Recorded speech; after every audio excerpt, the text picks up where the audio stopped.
आइए आज हम आपको केदारनाथ की यात्रा पर ले चलते हैं। केदारनाथ धाम दुनिया के सबसे प्राचीनतम और सबसे ऊंचे धार्मिक स्थलों में से एक है, जो कि भारत के उत्तराखंड में हिमालयन शिवालिक रेंज के पहाड़ों में समुद्र तल से 10,000 फीट से भी ज्यादा की ऊंचाई पर स्थित है। अत्यंत दुर्गम क्षेत्र में स्थित केदारनाथ मंदिर को पांडवों के द्वारा स्थापित किया गया था। कालांतर में जगत गुरु शंकराचार्य ने इस मंदिर का जीर्णोद्धार कराया। भारत के किसी भी क्षेत्र से केदारनाथ जाने के लिए सड़क मार्ग, रेल मार्ग और हवाई सेवाओं का प्रयोग किया जा सकता है। देहरादून के जॉली ग्रांट एयरपोर्ट तक हवाई सेवाएं उपलब्ध हैं। वहां से सड़क मार्ग के जरिए हरिद्वार, ऋषिकेश होते हुए पहाड़ों की ऊंची चढ़ाइयों पर यात्रा करते हुए देवप्रयाग और रुद्रप्रयाग की सुंदर घाटियों से होते हुए आप केदारनाथ की ओर पहुंचते हैं। लेकिन केदारनाथ की दुर्गम पहाड़ी रास्तों पर बहुत सावधानी से यात्रा करना आवश्यक है। पिछले दिनों इंडियन ओपिनियन की टीम राजधानी लखनऊ से केदारनाथ और बद्रीनाथ यात्रा के लिए निकल पड़ी। बरेली होते हुए हरिद्वार, ऋषिकेश के जरिए हम ऊंचाइयों की ओर बढ़े। हरिद्वार के आसपास गंगा के तटों पर विकास कार्य चल रहे हैं। वहां कुंभ की तैयारी हो रही है। पूरे हरिद्वार को एक नया रूप दिया जा रहा है। उत्तराखंड को कुछ खास कारणों की वजह से देवभूमि कहा जाता है, क्योंकि भारत के इस प्रदेश को प्रकृति का पूरा आशीर्वाद मिला है। हरिद्वार में जब हमारी टीम ने प्रवेश किया तो तमाम ऐसे विहंगम दृश्य हमें दिखाई पड़ रहे हैं, जो हम आपको कैमरे के माध्यम से दिखाना चाहेंगे। आप देख सकते हैं कि NH-34 पर जहां से हम गुजर रहे हैं केदारनाथ के लिए, ऋषिकेश होते हुए हम केदारनाथ की ओर पहुंचेंगे। वहां पर ये दृश्य है माँ गंगा का, और ये निर्मल जल गंगा मैया का जो यहाँ पर बह रहा है, आप इसे देखिए।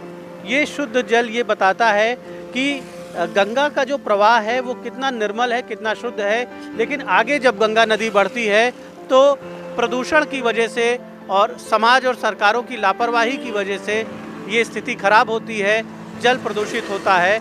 और यदि ऐसे ही इस जल की निर्मलता को हम बनाए रखें तो गंगा जी का जो ये आशीर्वाद है, जो मानवता को हजारों वर्षों से मिल रहा है, ये आगे भी जो क्षेत्र हैं वहाँ तक भी इसी तरह से निर्मल जल मिलता रहेगा।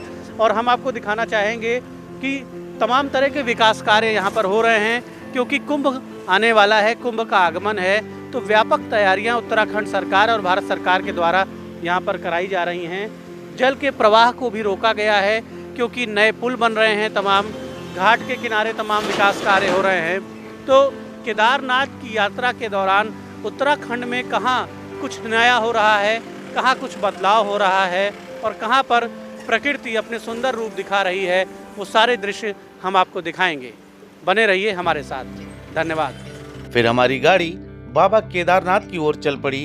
रास्ते में ऋषिकेश रेलवे स्टेशन दिखा, जिसकी खूबसूरती देखने लायक थी। हम सभी वहां भी रुके। ऋषिकेश से चलने के बाद खूबसूरत पहाड़ियों के रास्तों पर हम चल दिए।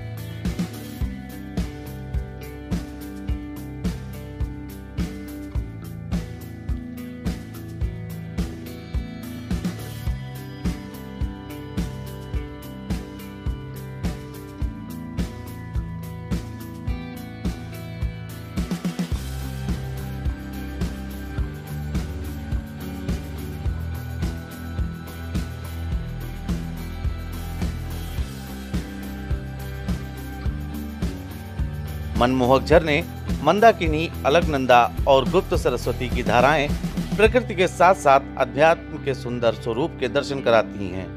ऊंची पहाड़ियों को देखकर बार बार प्रश्न उठता है कि कैसे हजारों वर्ष पहले, जब सड़कें नहीं थी, जब साधन नहीं थे, वाहन नहीं थे, तब हमारे पूर्वजों ने इतने दुर्गम स्थानों पर, इतने ऊंचे पहाड़ों पर अनेक विशालकाय मंदिरों का कैसे निर्माण किया होगा।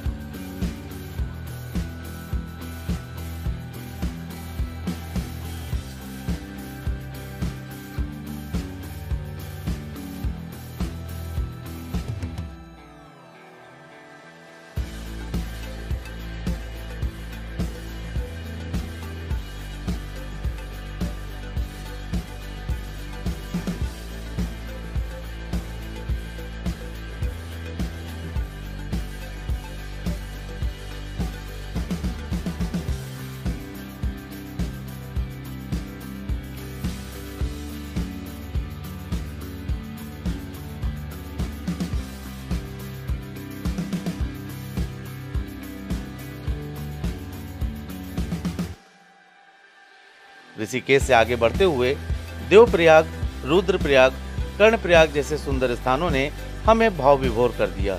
यहाँ पर हम आपको बताना चाहेंगे कि केंद्र सरकार पूरे 4 धाम क्षेत्र के विकास के लिए बहुत गंभीरता से काम कर रही है। हजारों फीट की ऊंचाई पर पहाड़ों में 10 मीटर चौड़ी सुरक्षित सड़कें बनाई जा रही हैं। भारी मशीनों से इंजीनियर्स की निगरानी में पहाड़ों के ऊपर सड़क चौड़ी करने का काम किया जा रहा है। इसमें गृह मंत्रालय और सेना से जुड़ा बॉर्डर रोड ऑर्गेनाइजेशन महत्वपूर्ण भूमिका निभा रहा है।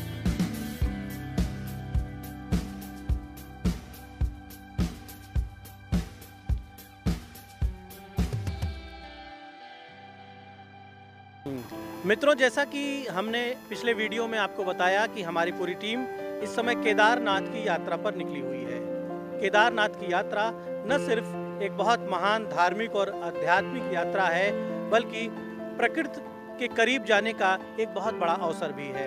केदारनाथ की यात्रा के दौरान हम इस समय ऋषिकेश से लगभग 50 किलोमीटर आगे पहाड़ी रास्तों से गुजर रहे हैं। शिवपुरी के आगे हम आ चुके हैं और ये शिवालिक रेंज की अद्भुत ये दृश्य है। ये चट्टानें, ये विशाल पहाड़, ये विशाल चट्टानें, जिन्हें देखकर ऐसा लगता है कि प्रकृति ने वाकई में कितनी सुंदर रचना यहाँ पर की है और प्रकृति के कितने रंग हैं। हम प्लेन्स में, समतल क्षेत्रों में रहते हैं। उत्तर प्रदेश में हम लखनऊ के पास रहते हैं, लखनऊ में रहते हैं, तो वहाँ पर जो जीवन हमें दिखता है वो कितना सरल है, लेकिन यहाँ जो जीवन दिखता है वो जीवन कितना कठिन है। और उस जीवन में प्रकृति का आशीर्वाद जो है वो उन कठिनाइयों को कम करता है। यहाँ पवित्र गंगा नदी की जो जलधारा आप देख रहे हैं, ये वो जलधारा है जो पूरी तरह से स्वच्छ है, पवित्र है, निर्मल है। जो हिमालय की चोटियों से जो बर्फ पिघलती है उससे जो जलधारा तैयार होती है, ये वो विशुद्ध जलधारा है जिसमें तमाम जड़ी बूटियाँ हैं, प्रकृति का आशीर्वाद है। और यहाँ पर जो लोग हैं, यहाँ दूर दूर तक एक खास बात शिवालिक रेंज में लोगों से मालूम चली कि यहाँ पर तमाम गांव हैं, तमाम रिजॉर्ट्स हैं, बहुत सारे लोग इन पहाड़ों के बीच में अपने घर बना के रहते हैं। लेकिन यहाँ लोगों को डॉक्टर्स की ज़रूरत नहीं पड़ती, यहाँ लोग जल्दी बीमार नहीं होते। यहाँ अगर दुर्घटनाओं को छोड़ दें तो लोगों को मेडिकल हेल्प की बहुत कम ज़रूरत पड़ती है। उसकी वजह है यहाँ की जो आबो हवा है, यहाँ शुद्ध जल है, यहाँ शुद्ध वायु है और यहाँ पर प्रकृति जो है तमाम जड़ी बूटियाँ इंसानों को भेंट में देती है, जिनके सहारे वो एक निरोग जीवन जीते हैं, सुरक्षित जीवन जीते हैं। तो केदारनाथ की यात्रा के दौरान तमाम ऐसे दृश्य हम आपको दिखाते जा रहे हैं। बीच में हमने आपको दिखाया कि बहुत तेज़ी से विकास कार्य हो रहा है, बहुत तेज़ी से इस पूरे क्षेत्र को विकसित करने की कोशिश सरकार के द्वारा की जा रही है। तमाम जगह पर सड़कों को सुरक्षित बनाया जा रहा है, चौड़ीकरण हो रहा है और तमाम स्थानों पर टनल बनाए जा रहे हैं, पुल बनाए जा रहे हैं। तो केंद्र सरकार की प्राथमिकता में ये पूरा क्षेत्र है और आने वाले वर्षों में ये क्षेत्र बहुत सुरक्षित होगा। आने वाले वर्षों में यहाँ आना पहले से भी ज़्यादा आसान होगा। और एक खास बात है जो यहाँ पर जोड़ना ज़रूरी है कि इन पूरी पहाड़ियों में हज़ारों प्राचीन मंदिर हैं जो बहुत पुराने हैं, सैकड़ों हज़ारों साल पुराने हैं।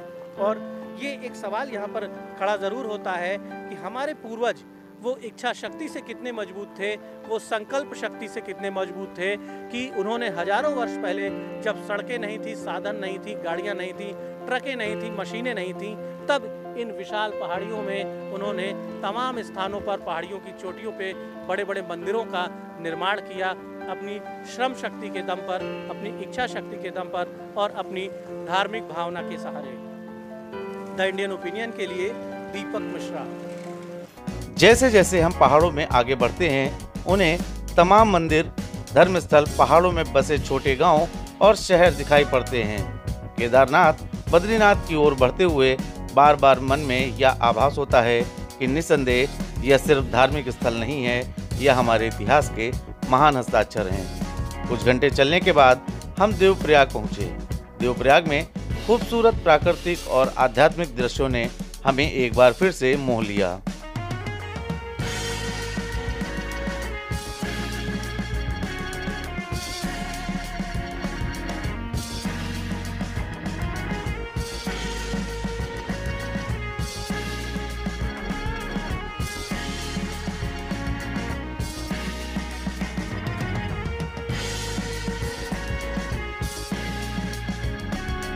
जिस प्रकार से प्रयागराज में गंगा, यमुना और अदृश्य सरस्वती का त्रिवेणी संगम है, उसी प्रकार से उत्तराखंड के देवप्रयाग में ये जो दृश्य आप देख रहे हैं ये भी त्रिवेणी संगम है और बड़ा अलौकिक दृश्य है ये। यहाँ पर अलकनंदा, भागीरथी और यहाँ पर गुप्त सरस्वती का त्रिवेणी संगम है ये। और इस जलराशि को आप देखिए और महसूस करिए कि एक तरफ से अलकनंदा की धारा आ रही है, एक तरफ से भागीरथी की धारा आ रही है और गुप्त सरस्वती की धाराएं भी यहाँ पर विलीन होती हैं। और बहुत ही प्राचीन स्थान है ये। सैकड़ों वर्षों से, हज़ारों वर्षों से ऋषि मुनियों और जो श्रद्धालु हैं उनके लिए ये स्थान न सिर्फ आकर्षण का केंद्र रहा है, साधना का केंद्र रहा है, बल्कि यहाँ पर आने के बाद एक अलौकिक शांति लोगों को मिलती है। प्रकृति की यहाँ पर अनोखी छटा देखने को मिलती है। और जैसा कि हमने आपको बताया कि इंडियन ओपिनियन की टीम केदारनाथ धाम की यात्रा पर है और उस यात्रा को हम वीडियो एपिसोड्स के माध्यम से आपको दिखा रहे हैं, जिससे जो लोग अपने घरों पे हैं, जो इस यात्रा पे नहीं आ पाते हैं, वो भी उन नज़ारों को देख सकें, उन दृश्यों को देख सकें और ये समझ सकें कि कितनी महान संस्कृति का हम और आप अंश हैं। किस तरह से हमारे पूर्वजों ने कितने दुर्गम परिस्थितियों में पहाड़ों पर, बहुत ऊंचाइयों पर, जब मशीनें नहीं थी, विज्ञान बहुत सीमित था, उस समय उन्होंने अपनी हिम्मत के बल पर तमाम मंदिरों का निर्माण कराया, आश्रमों का निर्माण कराया। और अब वर्तमान सरकार भी इस पूरे क्षेत्र को विकसित कर रही है। देवप्रयाग में आप देख सकते हैं किस तरह से इस शहर को बसाया गया है। कठिन चुनौतियों का सामना करते हुए पहाड़ों पर किस प्रकार से मकान बने हैं, किस तरह से बिल्डिंग्स बनी हैं, प्राचीन मंदिर हैं। यहाँ पर 4-4 मंजिला बिल्डिंगों को कैसे पहाड़ों पर खड़ा किया गया है, ये देखकर एक बार तो दिल कांप जाता है। लेकिन इंसान की हिम्मत और विज्ञान के जरिए बहुत कुछ संभव है। और ये सामने एक संस्कृत महाविद्यालय सरकार के द्वारा बनवाया जा रहा है, बीजेपी सरकार के द्वारा। और इसका जो कंस्ट्रक्शन है वो भी देखने लायक है। एक ऊंची पहाड़ी पर ये महाविद्यालय बन रहा है, उस पहाड़ी के ऊपर भी एक चोटी है। लेकिन किस तरह से इंजीनियर्स ने इसकी रचना की है, किस तरह इसकी परिकल्पना को साकार किया गया है, वो वाकई में देखने वाली चीज़ है। और कुल मिला के पूरा उत्तराखंड इस तरह के प्राकृतिक सौंदर्य, इस प्रकार के धार्मिक और आध्यात्मिक पराक्रम से भरा पड़ा है। और केदारनाथ यात्रा का जो ये मार्ग है, इस मार्ग के दोनों तरफ ऐसे अनेक दृश्य हैं जिनको देखने के बाद वहाँ पर रुकना, उसको समझने की कोशिश करना और उसके बारे में दर्शकों को बताना हमें ज़रूरी लगा। इसलिए ये वीडियो, ये दृश्य हम आपके सामने प्रस्तुत कर रहे हैं। पहाड़ों के दुर्गम रास्तों में चलते चलते शाम होने लगी और हमारी मंजिल दूर से सुंदर पहाड़ों के रूप में दिखाई पड़ने लगी। बर्फ से ढके सोने चांदी की तरह चमकते सुमेरु पर्वत जहाँ है केदारनाथ धाम, जो कई किलोमीटर पहले ही नजर आने लगता है।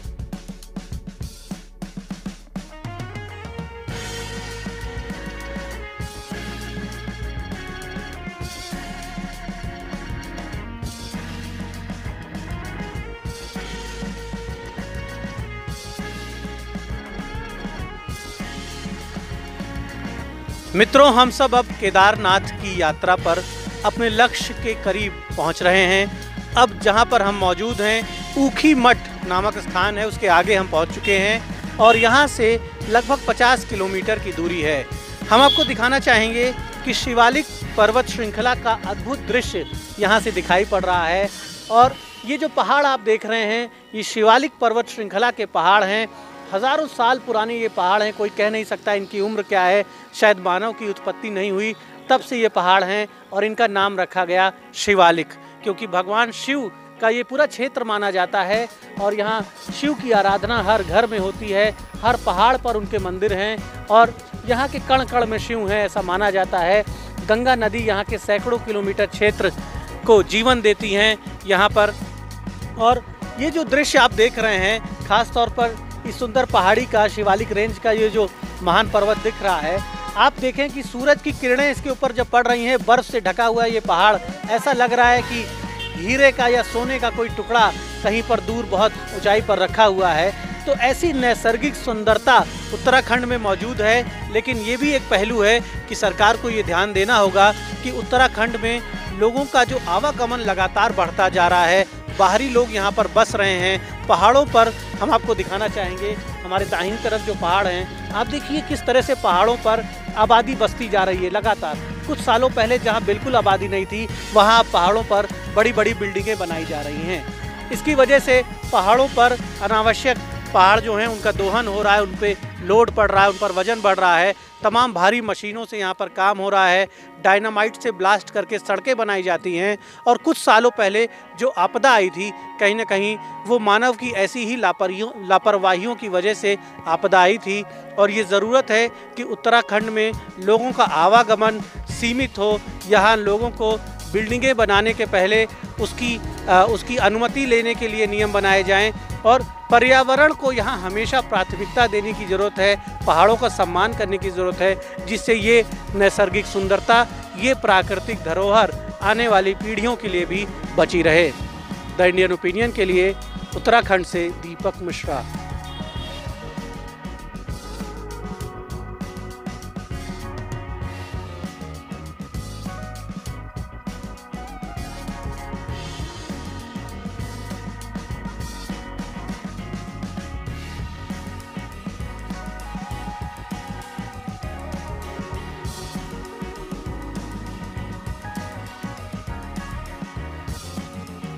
चलते चलते रात हो गई।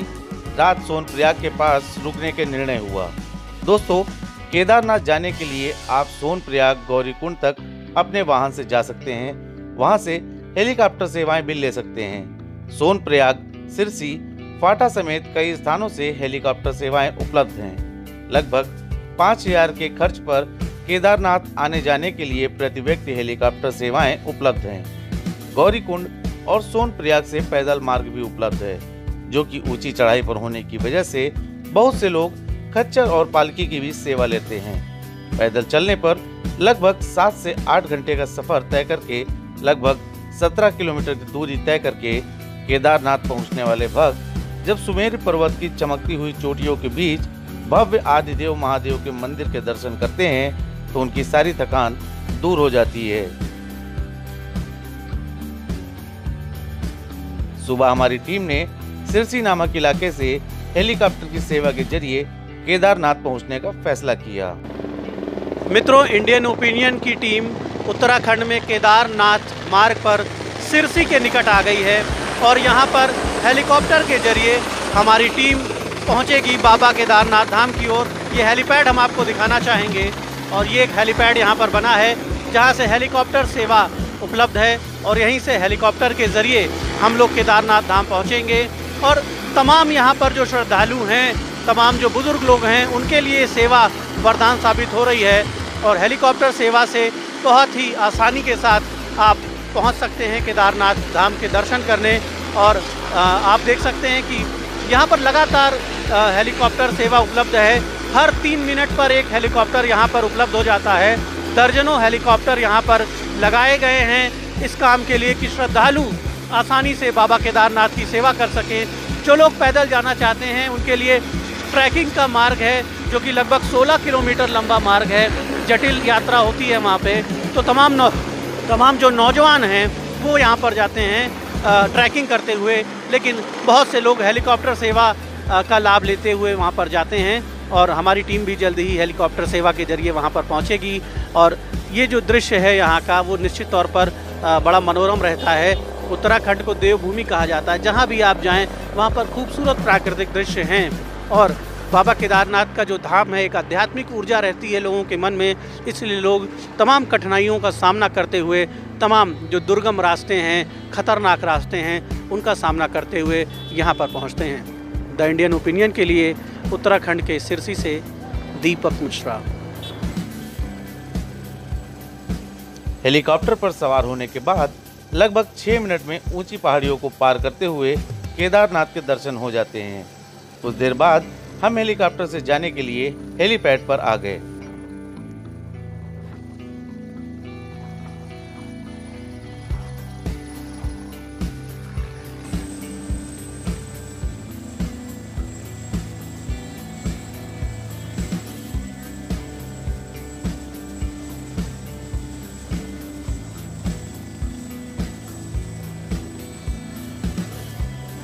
अब आप देख सकते हैं आ गया है हमारा चॉपर और इसी पे बैठ के हम केदारनाथ धाम पहुंचेंगे और वहां से आपको आगे की न्यूज़ रिपोर्ट्स दिखाएंगे। तो बने रहिए द इंडियन ओपिनियन के साथ। केदारनाथ धाम के लिए हेलीकॉप्टर को लगभग 11,000 फीट की ऊंचाई पर जाना पड़ता है। इसलिए हेलीकॉप्टर पर बैठने के पहले अपने कानों में ईयरफोन अथवा रुई जरूर लगा लें। वातावरण के ज़्यादा दबाव की वजह से आपके कानों में तेज दर्द हो सकता है। अब आप देख सकते हैं कि हमारी टीम, द इंडियन ओपिनियन की टीम हेलीकॉप्टर में बैठ चुकी है और हम सब केदारनाथ धाम की ओर बढ़ रहे हैं। और हेलीकॉप्टर से हम कुछ दृश्य आपको दिखा रहे हैं। यहाँ पर जो पहाड़ हैं, ऊंचे पहाड़ों के ऊपर से ये चॉपर हमें केदारनाथ धाम की ओर ले जा रहा है। हेलीकॉप्टर में कुछ और साथी भी हमारे साथ मौजूद हैं जो केदारनाथ धाम जा रहे हैं। और केदारनाथ धाम पहुंचकर हम आपको ये दिखाएंगे कि किस तरह से हमारे पूर्वजों ने हज़ारों वर्षों पहले ऊंची पहाड़ियों पर, बहुत दुर्गम स्थान पर बाबा केदारनाथ का मंदिर स्थापित किया। उस समय जब मशीनें नहीं थी, गाड़ियां नहीं थी, सड़कें नहीं थी, उस समय उन्होंने हज़ारों फीट की ऊंचाई पर एक अद्भुत शिव मंदिर की स्थापना की। और बहुत ही रोमांचक यात्रा है हेलीकॉप्टर पर। ये पहाड़ी के ऊपर से जो दृश्य हम आपको दिखा रहे हैं, आप देखिए कितनी ऊंची पहाड़ियां हैं और पहाड़ियों के ऊपर ऐसा लग रहा है कि आसमान में ये सवारी हो रही है। कुल मिला के बहुत ही रोमांचक दृश्य है और लोग बहुत रोमांचित हैं क्योंकि वो बाबा केदारनाथ के धाम पहुंचने वाले हैं। और निस्संदेह ये जो यात्रा है, ये न सिर्फ हमें आध्यात्मिक ऊर्जा देती है बल्कि प्रकृति के अनोखे दर्शन भी कराती है। उस प्रकृति के जो वास्तव में मानव समाज का संचालन करती है, वो प्रकृति जो वास्तव में हम सबकी माँ है, जिसने जीवन को जन्म दिया है। तो फिर बने रहिए द इंडियन ओपिनियन के साथ और जल्द ही इस चॉपर से उतरकर, हेलीकॉप्टर से उतर के हम बाबा केदारनाथ के धाम पर आपको बाबा केदारनाथ के अद्भुत दर्शन भी कराएंगे।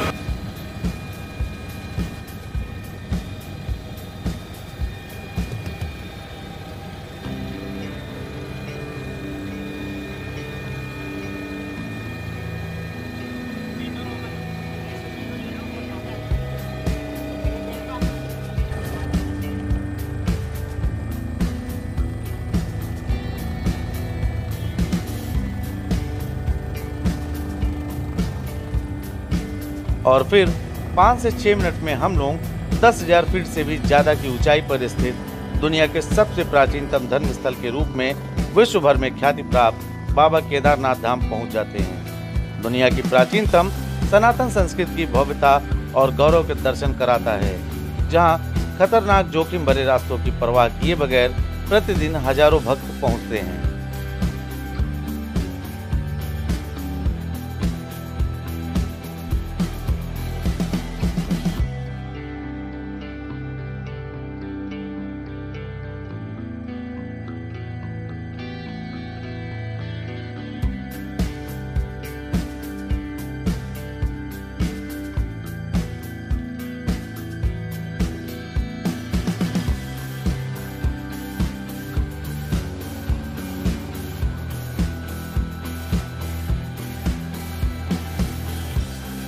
अभी अभी हेलीकॉप्टर से द इंडियन ओपिनियन की टीम बाबा केदारनाथ के धाम पहुंच चुकी है और एक विहंगम दृश्य यहाँ पर बाबा केदारनाथ का जो ये धाम है और ये चारों तरफ जो भव्य पहाड़ हैं, ये हम आपको दिखाना चाहेंगे। निश्चित तौर पर एक अद्भुत दृश्य है ये। अध्यात्म और प्रकृति के सौंदर्य का एक अनूठा संगम है यहाँ पर और लगातार यहाँ पर यात्री पहुँच रहे हैं हेलीकॉप्टर्स के जरिए और तमाम पैदल यात्री यहाँ पर आ रहे हैं। पूरे देश के लोग, भारत के कोने कोने से लोग यहाँ पर आते हैं, विदेशों से भी लोग यहाँ पर आते हैं जिनकी आस्था है बाबा केदारनाथ में। ऐसी महिमा है बाबा केदारनाथ की। और जैसा कि मैंने आपको पहले बताया कि यहाँ पर आपको आने के बाद एहसास होगा कि कितने महान थे हमारे वो पूर्वज, कितना ऊंचा उनका मनोबल था, जिन्होंने हज़ारों फीट की ऊंचाई पर इस विशाल पहाड़ के ऊपर बाबा केदारनाथ का अद्भुत मंदिर स्थापित किया। तो अब हम चलते हैं मंदिर की ओर और वहाँ के दृश्य आपको दिखाते हैं। धन्यवाद।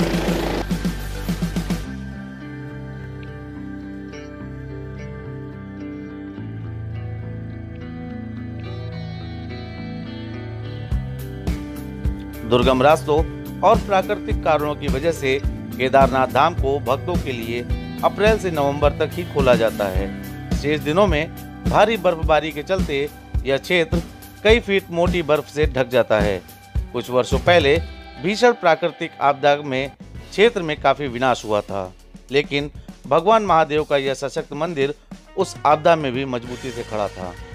मंदिर के पीछे एक बड़ी चट्टान मौजूद थी जिसे भीमशिला कहते हैं। इसी चट्टान ने जिसने पहाड़ों के ऊपर से आते हुए हजारों टन मलबे के वेग को थाम लिया और मंदिर सुरक्षित रहा, क्योंकि महादेव का प्रभाव सर्वस्व है, सर्वत्र है, सदैव था और सदैव के लिए है। केदारनाथ धाम आने वाले भक्तों से बात करने पर उनके उत्साह और उनकी ऊर्जा का आभास होता है।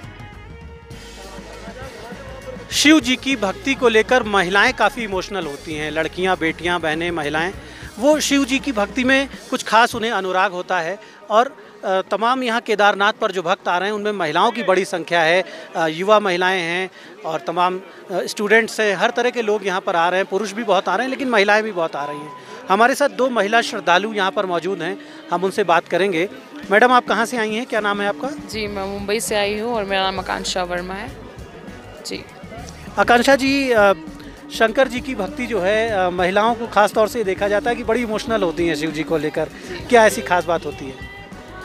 आई थिंक उनमें दोनों इमोशंस है, शायद इसलिए फीमेल ज़्यादा अट्रैक्ट होती है उनकी तरफ इमोशंस की वजह से। और हमारे इमोशंस, लड़कियों के इमोशंस कहते हैं कि बहुत ज़्यादा होते हैं, ओवर होते हैं, तो शायद से इसलिए शिव की तरफ ज़्यादा जाते हैं, क्योंकि वो लड़कों को भी समझते हैं, लड़कियों को ज़्यादा समझते हैं, इसलिए। तो शिव जी लड़कों को भी समझते हैं, लड़कियों को ज़्यादा समझते हैं, अर्धनारीश्वर भी उन्हें कहते हैं। मुंबई से आप आई हैं और यहाँ पर आते हुए जब आप ट्रैक पर आ रही होंगी पहाड़ी रास्तों पर, तो यहाँ हरिद्वार के बाद जब उत्तराखंड में आप आगे बढ़ते हैं तो किस तरह का नज़ारा, किस तरह का दृश्य दिखता है? लोग बताते हैं कि यहाँ आते ही बहुत एनर्जी मिलती है, बड़ी ऊर्जा मिलती है। जी, एनर्जी की तो बात है ही, और सबसे ज़्यादा फेथ है। हमारा फेथ है शिव के लिए और शिवा के लिए कि हमको ट्रैक करना है, हमको ऊपर जाना है, हमको पहुंचना ही पहुंचना है वहां तक। और वही इमोशंस, वही फेथ, हमारा स्ट्रॉन्ग पावर हमको ऊपर तक ले आता है बस। आप ट्रैकिंग करते हुए आई हैं? जी, इस बार तो मैं अभी हेलीपैड से आई हूँ, but I will come definitely. मैं ट्रैकिंग करके आऊँगी ज़रूर, बिकॉज मेरे साथ फैमिली है।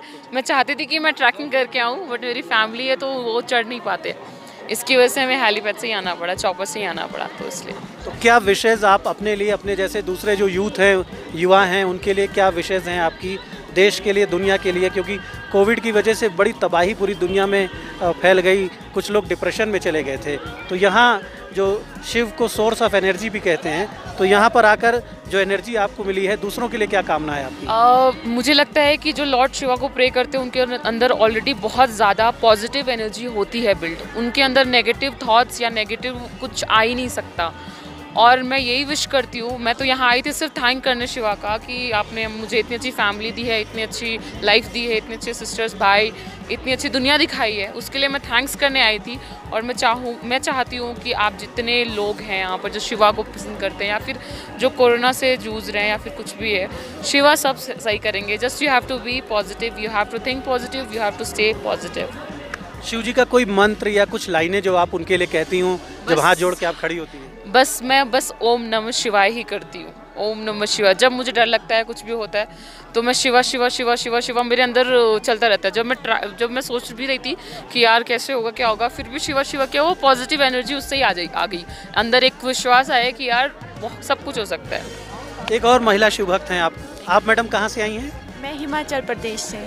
क्या नाम है आपका? रीना जोशी।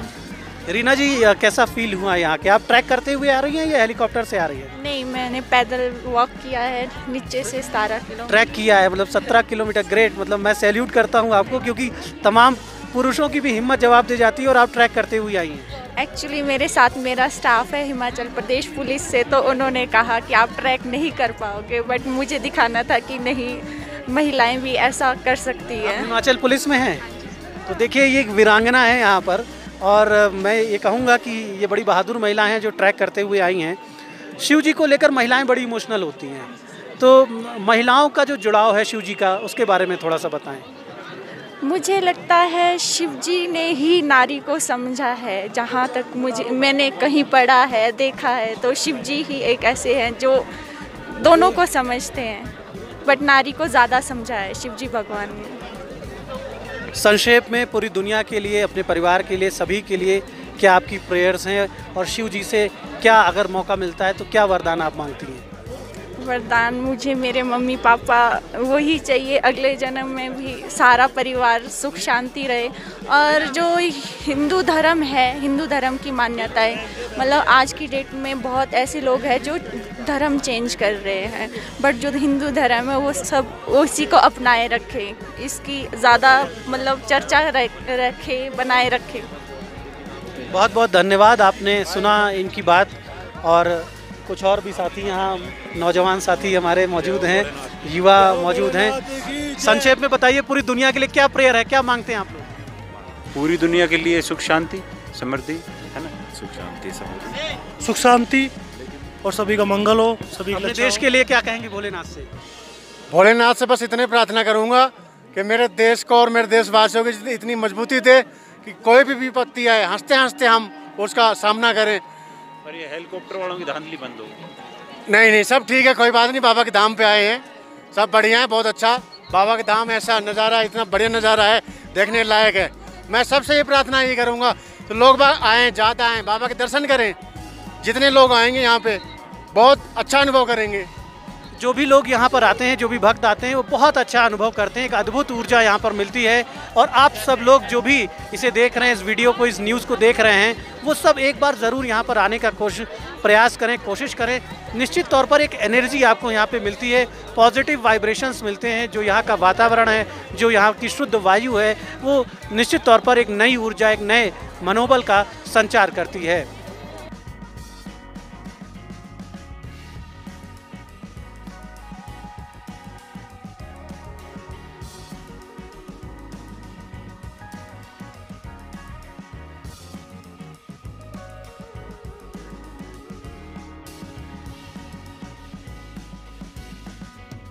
यहाँ के पुजारियों और साधुओं ने बताया कि महाभारत काल से ही सनातन संस्कृत का यह महान प्रतीक पूरे विश्व के लिए कौतूहल का विषय बना हुआ है। हिंदुओं के पवित्र 4 धामों में केदारनाथ की बड़ी भूमिका है। यहाँ का अद्भुत नज़ारा जो पूरी दुनिया से भक्तों को आकर्षित करती है, जो आध्यात्मिक ऊर्जा यहाँ पर है, जिस तरह का दृश्य आप चारों तरफ अपने देख रहे हैं, ये निश्चित तौर पर बड़ा ही अलौकिक दृश्य होता है।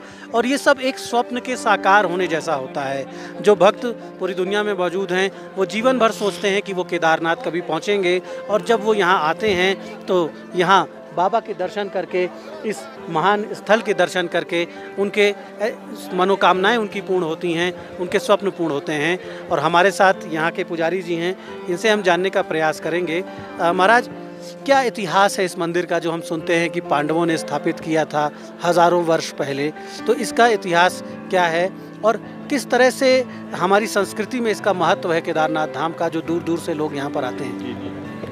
इसका महत्व ये है कि यहाँ पे जो है कि ये पांडवों के द्वारा स्थापित किया हुआ है। और इसका जो है कि पांडवों ने इसका वो किया था। जब धर्म क्षेत्र कुरुक्षेत्र में लड़ाई हुई थी, वहाँ से आकाशवाणी हुई थी कि हे पांडवों, आप मोक्ष धाम में जाओ, वहाँ तपस्या करो, अनेक रूप रहे हो, अनेक रूप आया, किसी भी रूप में भगवान आपको प्रकट होंगे। चलते चलते पांडव लोग यहाँ पे कई दिनों तक भटकते रहे, उनको भगवान जी नहीं मिले। कई दिनों के बाद में मिले, भैंस के रूप में मिले। तो उन्होंने यहाँ पे जो है कि भीम ने जो है कि अपने दोनों टांगें फैला के भगवान भोलेनाथ को प्राप्त किया। और यहीं से जो है कि उनका पीछे का धड़ यहाँ पे केदारनाथ और आगे का धड़ जो है उनका पशुपतिनाथ में है जी। महाराज, ये भी कहते हैं कि पांडव जब यहाँ पर आए तो यहीं के बाद सुमेर पर्वत की ओर वो चले गए। तो वो क्या कहानी है और सुमेरु पर्वत का क्या संबंध है इस स्थान से? जो ये विशाल पर्वत हम देख रहे हैं, जिसे सुमेरु पर्वत कहा जाता है, ये चमकती हुई जो पर्वत राशि है यहाँ पे। पांडव लोग जब यहाँ पे उनको भगवान प्राप्त हुए थे तो उन्होंने यहीं पे जो है भगवान भोलेनाथ को घी का लेपन किया था। पापो हम पाप कर्माणाम पापात्मा पाप संभव त्राहि माम पार्वती नाथ सर्व पाप सर्व दुख सर्व कष्ट हरो भव। सारे पाप उनके धुल गए थे। धर्मराज युधिष्ठिर, उनके साथ में कुत्ता, उनके लिए तो पुष्प विमान आया था और अन्य लोग सुमेरु पर्वत नाम से जाना जाता है, उस पर जाके शरीर छोड़ दिया था जी। अच्छा, कुछ वर्षों पहले जब यहाँ पर आपदा आई तो आप यहाँ पर मौजूद थे, आपने बताया। तो क्या दृश्य था वो, क्या क्या यहाँ पर नुकसान हुआ, किस तरह से तबाही हुई? ये यहाँ पे जो है 15 को जो है कि शाम को थोड़ा सा पूरे केदारपुरी में जल आया था, फिर 16 को आया था, फिर 17 को जो सुबह में 6:30 बजे 5 मिनट में केदारपुरी तबाह हो गई थी।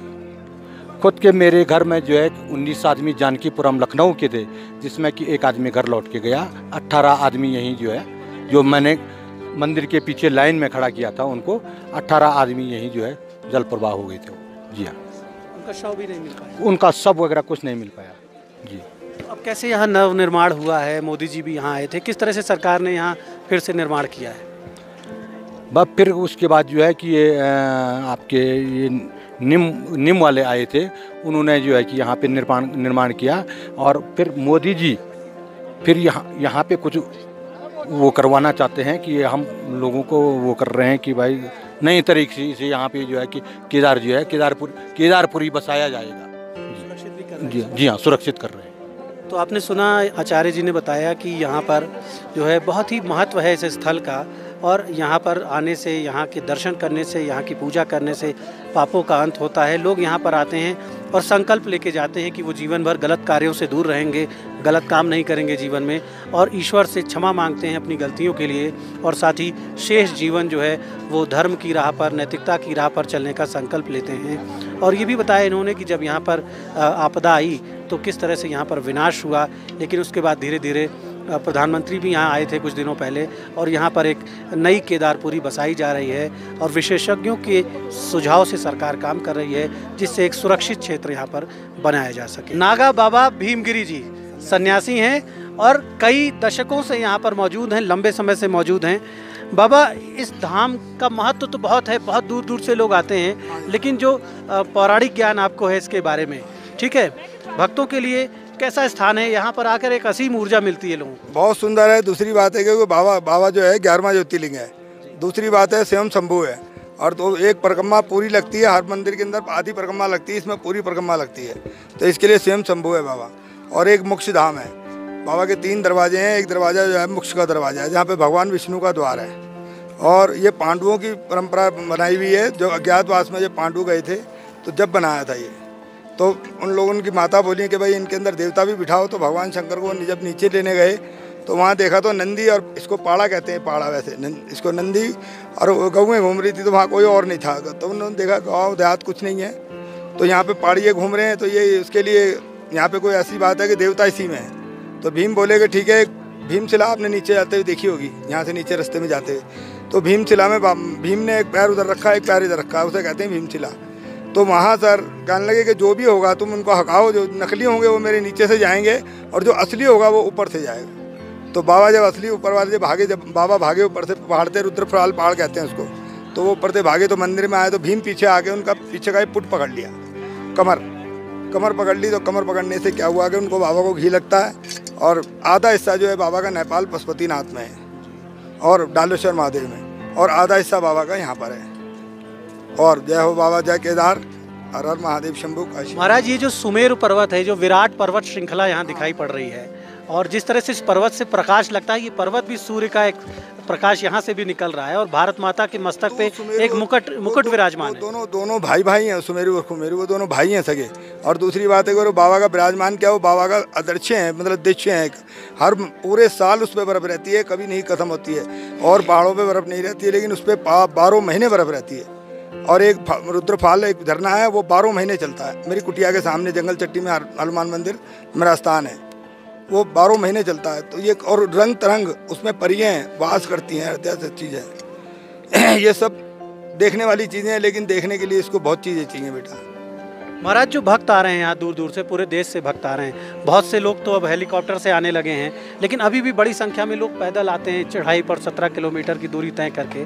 तो बहुत से लोग जो आते हैं, फिर उनकी ऊर्जा नहीं रह जाती है वापस जाने की, थक जाते हैं, परेशान हो जाते हैं। यहाँ पे और कोई कमी नहीं है, थोड़ी ऑक्सीजन की कमी है और कोई दिक्कत नहीं है, बाकी सब बात सही है। बाकी यहाँ तो गुरु महाराज जी ने बुलाता है तो वो 70 साल का भी आ जाता है, 50-80 साल का भी आ जाता है, ऐसी कोई बात नहीं। अभी तो जो जवान हैं वो बहुत चल रहे हैं, जवान इतने चल रहे हैं सबसे ज़्यादा, जितने बुजुर्ग यात्रा नहीं कर रहे हैं जितने जवान कर रहे हैं। बाकी मैं ये कहता हूँ सबकी मंगलमय यात्रा हो, शुभ हो, अच्छी हो।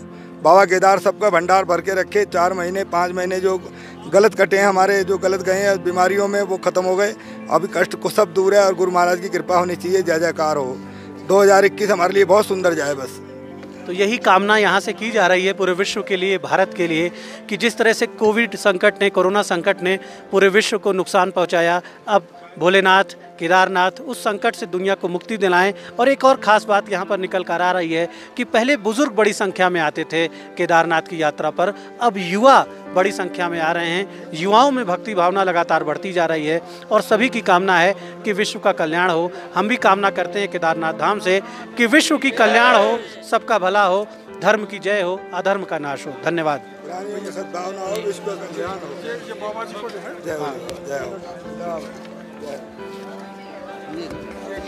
केदारनाथ धाम के प्रांगण में पहुंचकर हमने देखा कि दूर दूर से आने वाले भक्तों की सेवा के लिए वहां पर लंगर का भी आयोजन किया जाता है। बाराबंकी से पहुंचे बहुत से शिव भक्त वहां पर लोगों को भोजन खिला रहे थे, चाय पिला रहे थे।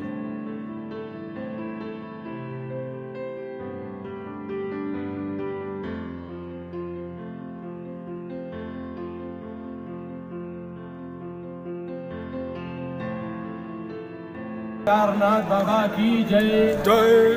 बाराबंकी के शिव भक्तों द्वारा केदारनाथ मंदिर पर दाहिनी तरफ भोजन और प्रसाद की व्यवस्था की गई है। आप सभी श्रद्धालुओं से निवेदन है कि यहाँ पे आकर प्रसाद का ग्रहण करें। आप सभी श्रद्धालुओं से निवेदन है कि मंदिर के दाहिनी तरफ प्रवचन हॉल में आकर प्रसाद ग्रहण करें। बोलो बाबा केदारनाथ की जय। मित्रों, केदारनाथ धाम में आने के लिए वैसे तो सरकार तमाम इंतज़ाम कर रही है, सड़कें बनाई गई हैं, तमाम गाड़ियां चल रही हैं और हेलीकॉप्टर की भी सुविधा दी गई है। लेकिन जो आर्थिक रूप से कमज़ोर लोग हैं, जो हेलीकॉप्टर का खर्चा नहीं उठा सकते, उन्हें लगभग 17 किलोमीटर पहाड़ी की चढ़ाई पर चल के आना होता है और तमाम मुश्किलों का उन्हें सामना करना पड़ता है। ऐसे लोग जब यहाँ आते हैं और वो बहुत थक जाते हैं, उनके हाथ पैर जवाब दे जाते हैं, फिर जब उनके अंदर हिम्मत नहीं होती है वापस जाने की, तो उन्हें यहाँ खुले आसमान के नीचे बर्फ़बारी में, ठंड में रुकना पड़ता है। उनके लिए कोई व्यवस्था यहाँ पर नहीं है। कुछ यहाँ पर हमारे साथी हैं, उनसे हम बात सरकार से क्या कहेंगे, क्या और बेहतर होना चाहिए? मैं रत्नेश मिश्रा, केदारनाथ सेवा समिति बाराबंकी से हूँ। सरकार से मेरा एक आग्रह है कि यहाँ पर लाखों की संख्या में श्रद्धालु आते हैं, बाबा केदार की नगरी है। मैं तो कई दिनों से यहाँ रुका हुआ हूँ, मैं देख रहा हूँ कि भारी संख्या में श्रद्धालु आते हैं और यहाँ व्यवस्था न होने के कारण उन्हें रात को यदि रुकना पड़ता है तो उन्हें रूम वगैरह की व्यवस्था नहीं है। तो मैं सरकार से ये आग्रह करता हूँ कि सरकार चाहे जितने डेवलपमेंट कर ले, लेकिन यदि अगर देश की जनता, यहाँ आए हुए श्रद्धालु अगर वो मैदान में -5 डिग्री 4 डिग्री में अगर वो रात बिता रहे हैं, तो इसमें सरकार चाहे जितना डेवलप करे, मेरे हिसाब से सरकार फेल है। सरकार को इतना वो आ रहा है, इनकम हो रही है, यहाँ से इतना टूरिज्म आ रहा है, सरकार को इस पर काम करना चाहिए। सरकार को बिल्डिंगें न बना के सरकार को यात्रियों के लिए कुछ करना चाहिए। रोड तो सरकार बना ही नहीं पा रही, यहाँ तक पैदल 17 किलोमीटर गौरीकुंड से यहाँ तक लोग आते हैं। सरकार को ये करना चाहिए कि सबसे पहले रोड निर्माण करे, और जब तक रोड निर्माण नहीं हो रही है तब तक सरकार को यहाँ यात्रियों के लिए एक अच्छी व्यवस्था देनी चाहिए। यहाँ खाना, अगर कोई गरीब आदमी आ रहा है तो 200 रुपये थाली में खाना खा रहा है, कोई गरीब आदमी आ रहा है तो उसे 5000 रुपये में रूम लेना पड़ेगा। तो इतनी बड़ी दिक्कतें हैं, इन दिक्कतों को सरकार को समझना चाहिए, देखना चाहिए। सिर्फ कहने से ही कुछ नहीं होता है, सरकार को करके दिखाना होगा। यात्रियों की सरकार को करके दिखाना होगा, ये बड़ी महत्वपूर्ण बात इन्होंने कही है। लोग बहुत खुश होते हैं, यहाँ बड़ी ऊर्जा मिलती है, लेकिन हम उन्हें नहीं भूल सकते हैं जो हमारे कमज़ोर साथी हैं, जिनकी आर्थिक स्थिति कमज़ोर है। वो जब यहाँ आते हैं तो उनका भी स्वागत होना चाहिए। और कुछ और साथी हैं हमारे साथ, अरुण जी हैं। अरुण जी, आप क्या देख रहे हैं, क्या व्यवस्थाएँ हैं और क्या सुधार होना चाहिए? सुधार की तो बहुत आवश्यकता यहाँ पे है, क्योंकि श्रद्धालु -डिग्री का टेम्परेचर यहाँ रहता है रात में। तो धर्मशाला वगैरह जैसे वैष्णो देवी बने हुए हैं, निःशुल्क सब हैं, कंबल निःशुल्क मिलता है वहाँ पे, तो उस टाइप की व्यवस्था यहाँ पे होनी चाहिए ताकि श्रद्धालुओं को आराम मिले। संजय जी हमारे साथ हैं। संजय जी, यहाँ पर कैसा लगा आके? सबसे पहले तो बताइए किस तरह से आप महसूस कर रहे हैं कि आपके शरीर में, आपकी आध्यात्मिक ऊर्जा में कुछ विकास हुआ है? सबसे पहले मैं ये कहना चाहूँगा कि सनातन धर्म में पांडु काल में जो है पांडवों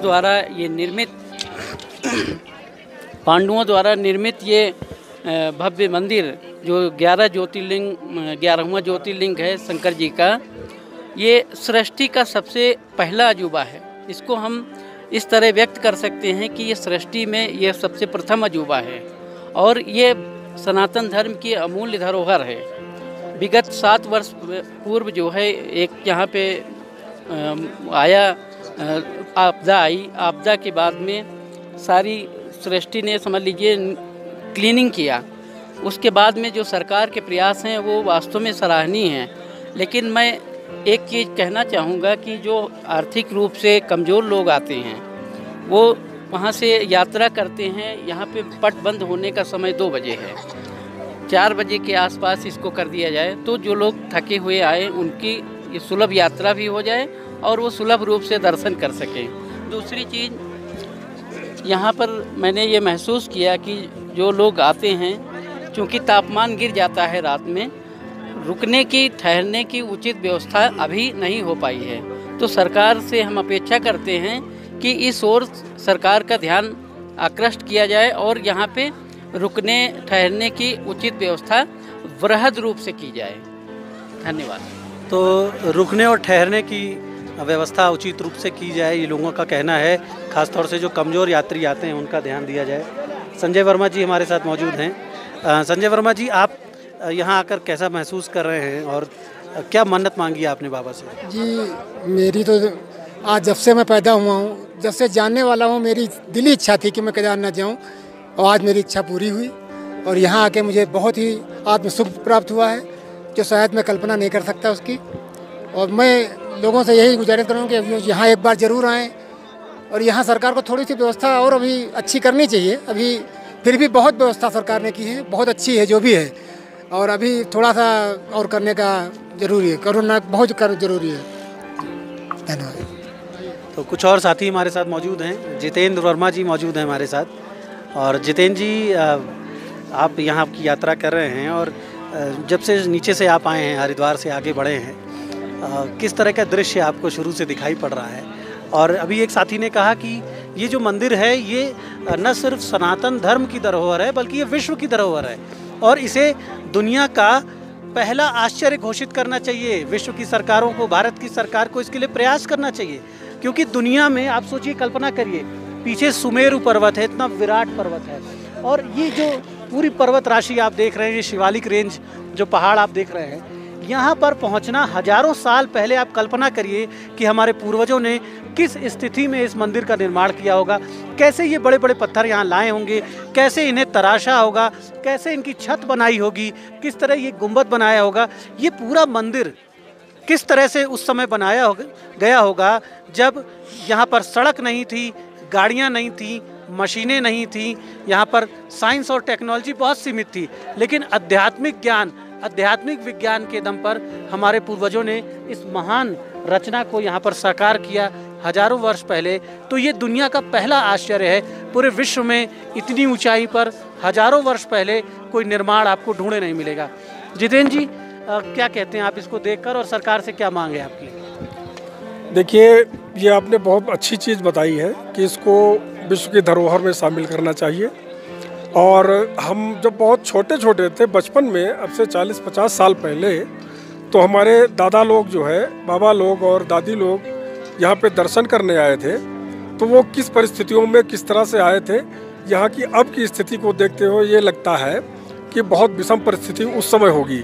किस तरह से पैदल चल करके वो लोग आए थे और किस समस्या से जो है, लेकिन आस्था जो लोगों में हजारों साल से यहाँ पे जुड़ी हुई है, उसका कोई तोड़ नहीं है, उसका कोई सानी नहीं है। दूसरी चीज़ जो आपने पूछा कि सरकार से क्या जो है उम्मीद है, तो पहली चीज़ तो ये कि इतना बड़ा पर्यटन स्थल, हिंदुओं और विश्व का जो है सबसे बढ़िया जो है पौराणिक स्थल है, यहाँ पे सबसे बड़ी समस्या ये हमको लगी कि रास्ते से जब हम लोग आते हैं तो रास्ते में साइन बोर्ड वगैरह या इस तरह का कोई कहीं पे ज़्यादा लगे नहीं है, जिससे कि लोगों को बहुत समस्या आती है कि किधर से जाएं, किधर से ना जाएं। दूसरी चीज़, कई जगहों पे इतना कंजेस्टेड कर रखा है, रोड को चारों तरफ घेर रखा है कि वहाँ पे आए दिन जाम लगा रहता है। इससे यात्रियों को, भक्तों को बहुत बड़ी समस्या का सामना करना पड़ता है। और जाम के चक्कर में जो है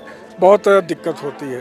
तो पहली चीज़ ये कि वो जाम की स्थिति को देखा जाए और जहाँ पे कब्जा लोगों ने अवैध कर रखा है उसको हटाया जाए, और जो अवैध लोग बस रहे हैं यहाँ पे उनको भी चिन्हित किया जाए और हटाया जाए, जिससे कि जो है किसी तरह का भक्तों को व्यवधान न हो। ये चीज़ हमारा कहना है। जब भी आपको देवभूमि उत्तराखंड को समझना हो, सनातन संस्कृति के सशक्त इतिहास को समझना हो, तो 4 धामों की यात्रा पर जरूर आइए। केदारनाथ के दर्शन के बाद निश्चित तौर पर आप ऊंचे मनोबल के स्वामी होंगे और आपकी मनोकामनाएं आपके पुरुषार्थ से जल्द ही सिद्ध होंगी।